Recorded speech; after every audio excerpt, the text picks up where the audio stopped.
civil case. Alam nyo, pinail namin ngayon, kinabukasan na, binis na agad, wala akong pandinig na nangyari. Nagkaroon po ng joint venture agreement ang pamahalang bayan at ang SM. Yun po ang aming kaugalian. At sa buong Pilipinas, Carmona lang po ang merong ganitong kultura at tradisyon. Sa ating lahat, ako po si Oli Tolentino, presidente po ng Samang Kabayan, samahan ng mamamayan para sa kalikasan ng bayan. Kami po ay narito sa harap ng daan. Kasama po ang mga iba't ibang mga grupo upang iparating ang aming pong mga hinaing dito sa Department of Agrarian Reform. Kasi po, ang usapin po ng lupa namin ay hindi basta lupa. Ito po ay 204 hectares na pinataniman ng palay. At ito pong 204 hectares na ito po ay communal land. Ibig sabihin po, pag sinabi natin communal land, ito po ay lupa na sakahan at ito po ay pag-aari ng taong bayan. Ipinagalaw po ito sa amin sa bayan ng Carmona way back 1857. Nako, binigyan niya po kami ng lupang ito through a royal decree. Kaya panahon ko na po ng Espanya, ito pong lupang ito ay talaga pong amin ang pinagyayaman. At dito po sa bayan ng Carmona, kami lamang po ang mayroong sortayo ng bukid ng bayan. Yung pong pagrarapol ng bukid o ng lote, na kapag kayo po ay tumama, 3 taon po kayong magkakaroon ng karapatan na magtanim ng palay sa lote na inyong tinamaan. Kung kayo po ay nakatama ng isang hektarya at kalahati, sa loob ng 3 taon, tataniman niyo po yun ng palay o ng vegetables. Yun po ang aming kaugalian. At sa buong Pilipinas, Carmona lang po ang merong ganitong kultura at tradisyon. Kami lang po ang merong ganito. At ito po, ang nagsasagawa po ng sortayo ng bukid ng bayan ay ang pamahalaang bayan ng Carmona. Sila po ang administrator. Take note po ha, sila po ang administrator.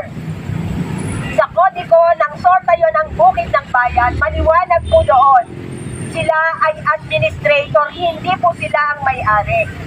Pero paano ho nangyari? Kung ito ay kultura sa loob ng 3 taon, 200 taon na ito na ginagawa sa aming bayan. Paano nangyari?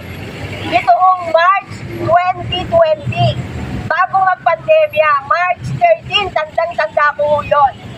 Ako po ay dumalaw sa isang pampublikong pandinig o public hearing sa plaza. Nagpatawag po ha, isipin nyo po panahon nyo ng pandemic. March 13, i-declare ang pandemic. March 13 po, nasa plaza kami. Nagpatawag po siya ng isang pampublikong pandinig para i-present ang SM. Alam nyo ho, doon po hindi makaano ang mga tao. Ako lang po ang nagsalita doon laban sa proyekto. At ito po ay nasundan. Pagkatapos pong magkaroon noon, nagkaroon po ng joint venture agreement ang pamahalang bayan at ang SM noong 2021. Kaya ang ginawa ho namin, nag-file na po kami ng civil case sa Regional Trial Court sa Carmona noong June 2021 para po mapawalang visa o to nullify the joint venture agreement. At ito pong aming pong civil case. Alam nyo, pinail namin ngayon, kinabukasan na, dinismiss na agad, wala akong pandinig na nangyari, pero dinismiss po ito. Kaya ang nangyari po, nag-motion kami, dininay, inakyat po namin sa Court of Appeals. Dinismiss din po. Dahil ang sabi po, wala kaming karapatan dahil hindi kami part ng agreement ng joint venture. Ito ay para sa pamahalaan at sa SM. Kami po ang may-ari ng lupa, pwedeng hindi namin yung pakialaman. Kaya ngayon po, yung civil case namin ay nasa Supreme Court na po kayo ngayon. Umaapila po kami ngayon. Ngayon, sa ikalawang bahagi sinasabi. Dahil ang lupit, ang 204 hectares, ay lupang sakahan, bago po ito lagyan ng building, o bago tayuan po ito ng building, kailangan po nito ng order ng conversion mula sa DAR. Ang DAR po ay mayroong pong administrative order 01 series of 1999 and series of 2000. Doon po maliwanag kapag ang lupang sakahan irrigable and irrigated, kapag ito po ay mayroong sariling patubig, ito po ay non-negotiable for conversion. Hindi po dapat pino-convert. Lalong higit kapag pinondohan ng NIA, ng National Irrigation Administration at ng Department of Agriculture, lalong hindi dapat pino-convert. Ito'y non-negotiable for conversion. Pero ang tanong lang ho namin, bakit po pinayagan? Bakit noong May 5, 2023, binigyan ko ng order ng conversion sa kabila ng aming pagtutol? Binigyan po ito ng conversion ng DAR.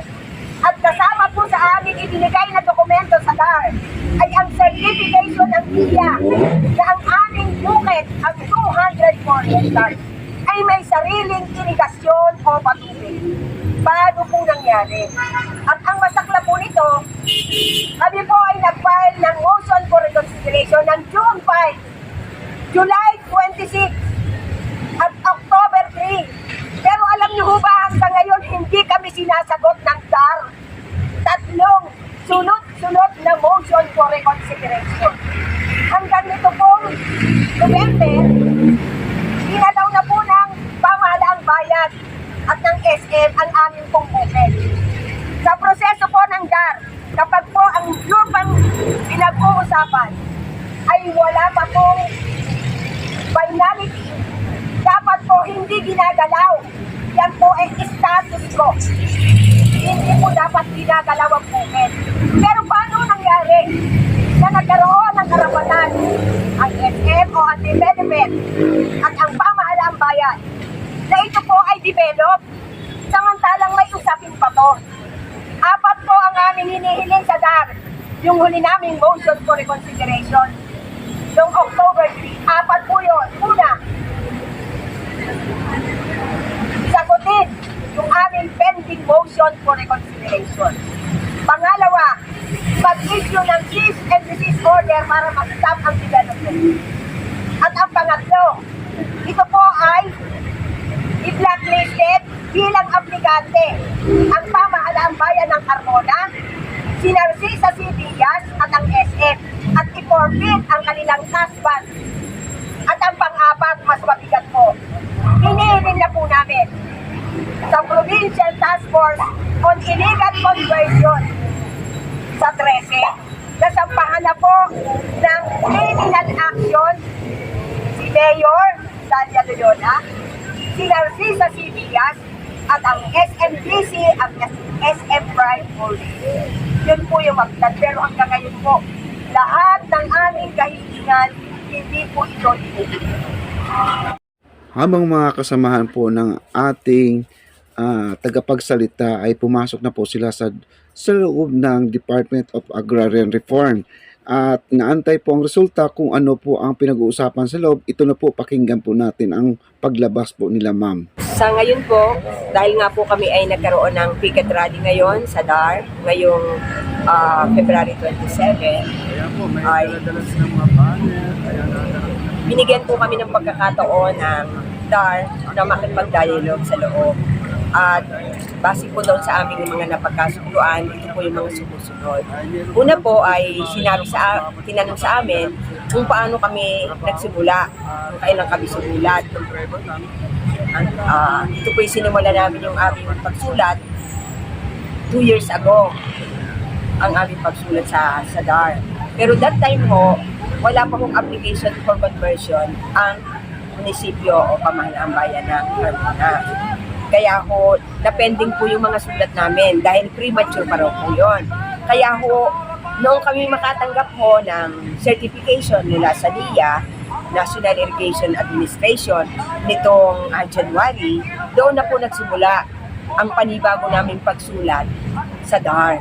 At ito ay ng January 2023. Doon na po nagsimula. At ngayon po, dahil sumulat kami, na sa katunayan, yung aming bukid, ay meron po itong sariling patubig na nagmumula sa Silang River at Canmonan River. At ito po'y tumatagos sa 3 dam. Yung pong Prinsang Luma, Prinsang Bago sa Lantik, at saka po yung solar dam sa may Altares. At ito pong nung makuha po namin yung certification na yon, inattach po namin ito sa aming sulat sa DAR noong January. At ito po ay nabigyan ng endorsement. Pero hanggang endorsement lang po. Nabigla na lang po kami nung dumating ang February na meron na pong nakapaskel sa isang tarpaulin na meron na raw pong application for conversion ang munisipyo at ang aplikante po ay si Narcisa C. Diaz. Ito po ang pinagtataka lang po namin, bakit si Narcisa C. Diaz ang aplikante ng 204 hectares, samantalang si Narcisa C. Diaz ay hindi naman po taga-Carmona. Siya po ay taga-Binyang, Barangay Canlalay, Binyang Carmona. Paano ipinagkatiwala ng pamahalaang bayan sa isang Narcisa C. Diaz ang pag-a-apply ng 204 hectares na lupang komunal? At pagkatapos po noon, nung malaman po namin yun na meron po conversion, meron lang po kaming 30 days para po kami ay magprotesta. Kaya February din po, gumawa po kami ng liham pagtutol sa DAR. Okay? Doon po nilagay namin kung bakit po namin tinututulan ang pag-convert ng lupa namin na 204 hectares. At pagkatapos po noon, ay nagkaroon daw po ng inspection sa bukid namin noong February, pero hindi po kami in-inform. At naulit po yon noong April.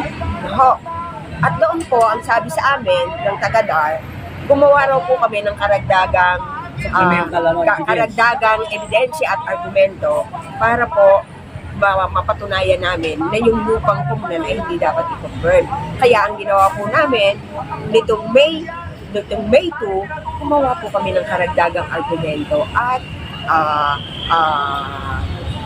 kasihan. May 2 po yun. Pero sad to say, hindi na po nasagot yun.